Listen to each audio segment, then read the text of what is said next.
Have you ever loved someone so much that you couldn't stop thinking about them? Not a romantic kind of love, but a special kind of love, based on adoration and awe. A love that would bring you to tears. I guess Michael Jackson's fans would understand. I mean, whenever he'd get up on stage and start singing like a bird, tears would flow. A whole sea of them. People would faint too. And if they had the chance to embrace him, they'd probably never want to let go. Football fans would understand this too. If they had the chance to meet their favourite player, they'd never let go either. It will mean the world to them just to touch them, hug them, or kiss them. It's a strange kind of love that would make you do some strange things. Like try to take their shoes off of them, or get their name printed on your back, or even start cutting your hair like them.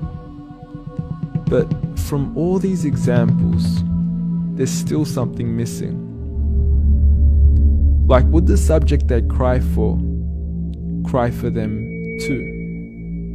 Most probably not. And if you'd ask their fans, they'd probably agree too. They'd be like, yeah, well, what makes me special?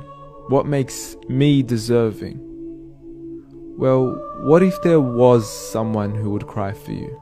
Not only that, but someone who would cry more for you, even though they were far more special and worthy of adoration than you or anyone else would ever be.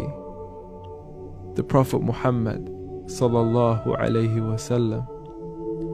A man who would literally stand up into the night until his skin would crack, just praying that we would be able to be with him when we pass away.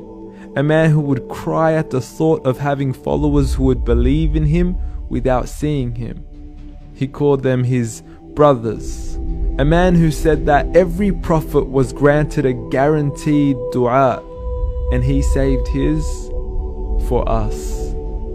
A man who the companions would fight for his clothing, just at the thought of being able to be buried in it. A man who the companions would fight over the droplets of water that would fall from his skin. A man who emperors would say, I've seen the kings of Persia, Rome and Abyssinia, but I have not seen people who love their leader as the companions loved Muhammad, peace be upon him. This is the man who would cry for you. Is he not worthy of your tears too?